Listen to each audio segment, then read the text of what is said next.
Yoganga Anushthanat Ashuddhikshaye Jnana Deeptihi Avivekakyatehe.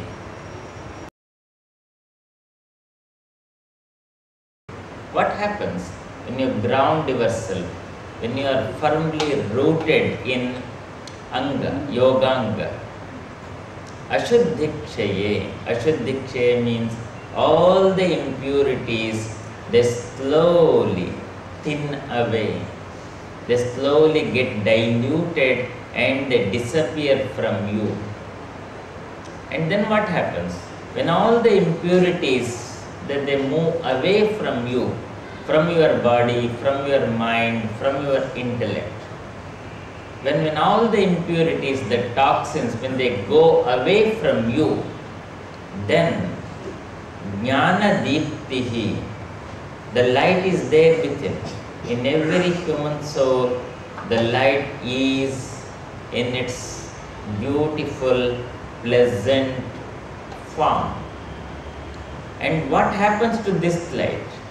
This light slowly starts receiving the cosmic light,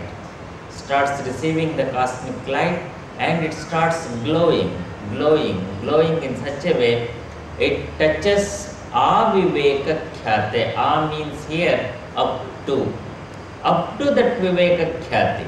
What is that? The cosmic intelligence. So your intelligence which is there in you, that starts getting the light from the cosmic intelligence, and slowly it becomes a very magnificent light. So it becomes all-knowing energy field. Sarvajna Bhava, one gets deep inside. When one experiences Sarvajna Bhava, that is all-knowing, then he becomes Sarva Shakta, means all-potent. When he becomes all-potent, then that all-potent feeling, all-knowing feeling will keep him always in a very, very harmonious, balanced state. And that is what the Yoganga Anushtana is going to give us.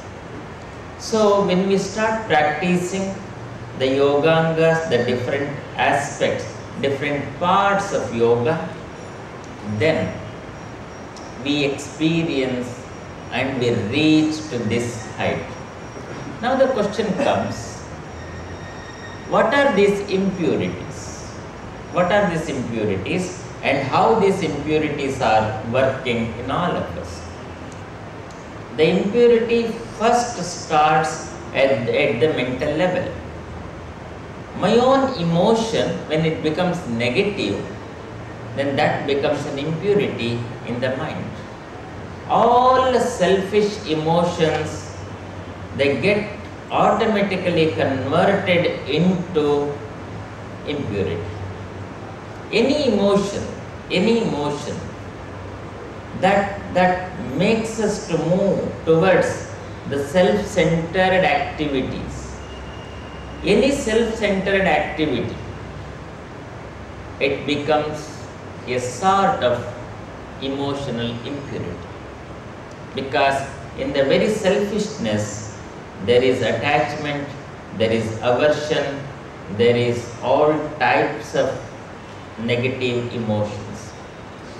And these impurities, they are creating the mental field, they are creating the energy field. And these impurities are becoming the life centers in the mind. And every life center is trying to dictate, is trying to guide, is trying to lead every soul. There are mainly 6 emotions which are working in every human jiva. What are they? They are called Arishad Varga. Kama, Krodha, Lobha, Moha, Mada, Matsara. These 6, mainly these 6 are the emotional impurities. Yoganga Anushtana, that is the 8 petals of yoga, 8 steps what they do, they work at all the levels. So we have Asana, Pranayama, Pratyahara, Yama, Niyama. It's a beautiful flow. It starts with Yama. So Niyama, slowly it goes through Asana, goes through Pranayama, goes through Pratyahara, then Dharana, then Dhyana, and it takes us to Samadhi. So it's a beautiful flow of evolution towards the freedom of this consciousness. So the entire Ashtanga Yoga is nothing but a process towards freedom. It's a process towards freedom. And we need that freedom. The energy channels at the physical level, they are blocked. So we have to free the energy channels. The pranic channels are blocked. We have to free the pranic channels. The emotional channels are blocked. We have to free them. The intellectual channels are blocked. We have to free them. So ultimately, what is yoga? Yoga means freedom. So we have to free ourselves. So the very purpose of Ashtanga Yoga is freedom.